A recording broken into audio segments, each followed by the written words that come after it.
오늘 뉴스 봤어? 어떤 정치인이 자기는 진짜 보수고 상대는 가짜 진보라며 설전을 벌이더라고. 그걸 보면서 느낀 건데, 난 요즘 진보나 보수라는 명칭 자체가 정치를 본질적으로 이해하는데 오히려 거대한 장벽이 되고 있다고 생각해. 이념의 가치를 실현하기보다 그저 상대와 차별화하기 위한 꼬리표로만 소비되는 느낌이거든. 솔직히 한국의 본질적인 의미의 보수나 진보가 어디 있겠어. 한국의 특수한 지정학적 상황과 분단 현실 때문에 다른 나라들과는 이념의 궤 자체가 다르잖아. 진보라는 쪽은 자기들이 늘 역사의 정답인 것처럼 선구자 행세를 하고, 보수라는 쪽은 대단한 가치를 수호하는 척하지만 속내는 결국 기득권을 유지하려는 밥그릇 싸움 아냐. 애초에 정치라는 게 각자의 이권을 챙기려는 세력들의 다툼일 뿐인데, 이념이라는 그럴싸한 포장지만 입혀서 본질을 가리고 있는 거지. 결국 이름이 주는 이미지 선점 전략 때문일 거야. 단어의 정의와 실제 행보가 일치하지 않는 경우가 너무 많잖아. 진보라고 해서 항상 사회를 실질적으로 전진시키는 것도 아니고 보수가 반드시 소중한 가치나 전통을 고집하는 것도 아니지. 그런데도 진보는 미래지향적이고 진취적인 느낌을 주고 보수는 안정적이고 든든한 느낌을 주니까 정치권 입장에서는 그 강력한 프레임을 절대 포기 못하는 거야. 대중을 설득하기엔 정책의 내용보다 그 한마디의 이미지가 훨씬 효율적이니까. 그런데 내 생각에 진보와는 대조적으로 보수라는 이름은 요즘 사회구조에서 손해를 많이 보고 있어. 보수라고 하면 왠지 나이 많은 노년층이나 돈 많은 기득권만 지지한다는 편견이 너무 강하거든. 또 합리적인 보수의 가치를 말해도 자기 입맛에 안 맞으면 바로 너 극우지라며 몰아세우는 일방적인 프레임 공격이 너무 흔해졌어. 사실 진보든 보수든 둘 다 사회 문제를 해결하지 않나? 그런데도 조금만 분배를 강조하면 극좌로, 효율을 강조하면 극으로 딱지를 붙여버리니 합리적인 대안이 도출될 틈이 없어. 내 생각은 이렇거든. 보수든 진보든 궁극적인 목적은 우리 사회를 더 살기 좋게 이끈다? 아니, 나는 사회를 진보시키려는 목적인지 자기 주머니를 위해 쇼를 하는지는 모르겠어. 그냥 나는 양쪽 다 목적이 비슷하다고 생각하거든. 다만 보수는 지금까지 쌓아온 안정적인 토대 위에서 신중하게 나아가자는 프레임을 택한 거고, 진보는 불합리한 기존의 틀을 깨고 더 빠르게 변화를 만들자는 프레임을 보여주는 게 기본적인 차이지. 사실 모든 정치인이 사회를 더 나은 방향으로 이끌지는 않지. 애초에 그런 목적 자체가 없을 수도 있는 거고. 역사를 봐도 국가가 망하는 결정적인 이유는 결국 정치인들의 타락과 무능 때문이잖아. 그중에는 처음부터 국민은 안중에도 없고 오직 자신의 권력욕만 채우려는 부류도 분명히 존재하거든. 아프리카나 남미의 독재자들 사례만 봐도 알 수 있듯이 우리가 정치인을 무조건적으로 신뢰해서는 안 되는 이유가 바로 여기 있는 것 같아. 맞아. 그런 극단적인 사례들을 보다 보면 정치 전반에 대한 혐오가 생길 수밖에 없지. 그런데 문제는 이런 나쁜 정치의 부정적인 이미지가 대중의 무의식 속에서 특정 이념과 결합해버린다는 거야. 대중은 복잡한 맥락보다는 눈에 보이는 강렬한 낙인을 먼저 기억하니까. 그게 바로 프레임의 무서운 점이지.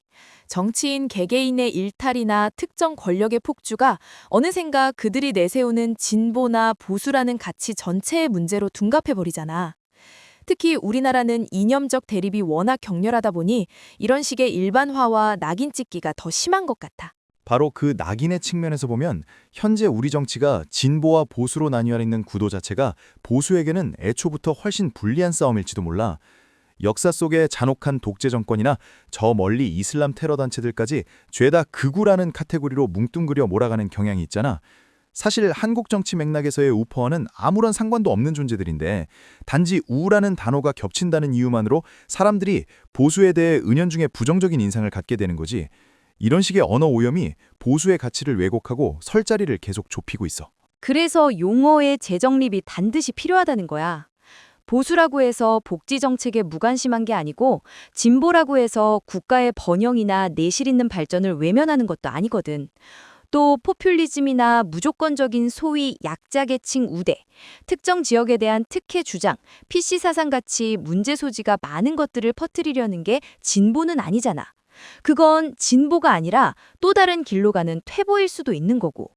그런데도 보수 정당에서조차 이런 흐름에 그냥 가만히 있거나 오히려 지지하는 경우도 있으니 혼란스럽지. 사실 뭔가 만들고 바꾼다고 해서 다 앞으로 나아가는 게 아니지. 잘못된 길로 전진하는 거일 수도 있으니까. 정치인들이 뭔가 하기만 하면 다 개혁인 줄 알고 착각하는 것 같아. 좋은 의미로든 나쁜 의미로든 일단 유명해지고 보자는 거 아니겠어? 갑자기 생각난 건데 진보라는 이름 말이야. 자기들이 진보면 반대쪽은 퇴보라는 거야? 이름 자체에 우리는 발전의 주체고 너희는 발전을 막는 걸림돌이라는 선민의식이 저변에 깔려있는 느낌이야. 보수 역시 정작 시장 경제의 핵심 원칙은 무시하고 이름만 보수라고 걸어두고 기득권 지키기에만 급급하잖아. 지금의 명칭들은 대중을 기만하고 상대를 낙인 찍기 위한 껍데기일 뿐이야. 그런데 국민들이 과연 그렇게 쉽게 속을 정도로 멍청할까? 나만 해도 그랬어. 예전에 정치를 잘 모를 때는 당연히 진보를 지지해야지라고 생각했거든. 사회가 발전 안 하고 정체되어 있는 건 안 좋은 거니까. 정치적인 메커니즘을 전혀 모르면서도 진보적이라는 단어가 주는 듣기 좋은 어감 때문에 당당하게 진보 정당에 표를 줬던 거야. 보수적이다라는 말보다는 훨씬 더 긍정적으로 들리니까. 하긴 진보를 해야지. 누가 정체나 퇴보를 해야 한다고 말하겠어. 문제는 그 단어와 실제 정당 이념과 관계가 없다는 거지. 보통 꽉 막힌 사람이나 새로운 걸 받아들이려 하지 않는 사람을 보고도 보수적이라는 표현을 쓰잖아. 뭔가 과거의 틀에 갇힌 사람 같은 이미지가 더 씌워져 있는 거지. 좌파나 우파라는 이분법적 틀도 이제는 유효한 대안이 될 수 없어. 현대사회가 얼마나 다층적으로 변했는데 그 복잡한 가치관을 어떻게 두 갈래 길만 재단할 수 있겠어? 예를 들어 경제적으로는 기업의 자율성을 존중하고 규제 완화를 지지하면서도 사회정 측면에서는 강력한 환경보호나 보편적 기본소득 같은 복지 확대를 동시에 요구하는 사람들이 있잖아. 또 다른 쪽에서는 시장의 완전한 경쟁 원리를 옹호하면서도 교육이나 문화 영역에서는 국가의 강력한 개입을 통해 전통적 가치나 민족적 정체성을 보존해야 한다고 믿는 사람들도 수두룩하지. 이렇게 평면적이고 낡은 단어들 속에 입체적인 인간의 성향을 억지로 끼워 맞추는 것 자체가 구시대적인 발상일 뿐이야. 내 해결 방안은 이래. 일단 극우나 극좌라는 용어의 사용 기준부터 엄격하게 정의해야 해. 단순히 나랑 생각이 다르다고 상대에게 붙이는 혐오성 꼬리표가 아니라 헌법의 근간 가치를 부정하거나 실질적인 물리적 폭력을 선동할 때만 제한적으로 쓰는 용어로 규정해야 한다는 거지. 근거 없이 이런 딱지를 붙여서 정치적 이득을 취하려는 정치인이나 언론에 대해서는 징벌적 책임을 물어야 해. 진보나 보수라는 이분법적 명칭을 아예 폐기하거나 정책의 성격에 따라 이름을 세분화하는 거야. 예를 들어 복지 중심파나 시장 자유파 혹은 개혁파와 안정파처럼 그들이 지향하는 구체적인 가치를 직접 담은 이름을 써야 해. 그래야 정치인들이 이름 뒤에 숨어서 대중을 기만하지 못하고 그들이 실제로 어떤 일을 하려는지 국민들이 제대로 직시할 수 있을 테니까. 맞아. 결국 정치 스펙트럼 자체를 다각화해야 해. 경제, 사회, 문화 등 여러 개의 축을 가진 입체적인 지표를 도입해야 한다는 뜻이야. 단순히 한 줄로 세워서 왼쪽이냐 오른쪽이냐를 따지는 게 아니라 다차원적인 지표를 통해 국민들이 자기 성향을 더 세밀하게 파악할 수 있는 환경을 만드는 게 가장 시급한 해결 방안이야. 그래야만 이름만 번드르르한 가짜들한테 선동당하거나 속지 않을 수 있어. 여러분 생각은 어떠신가요? 댓글로 의견을 나눠보세요.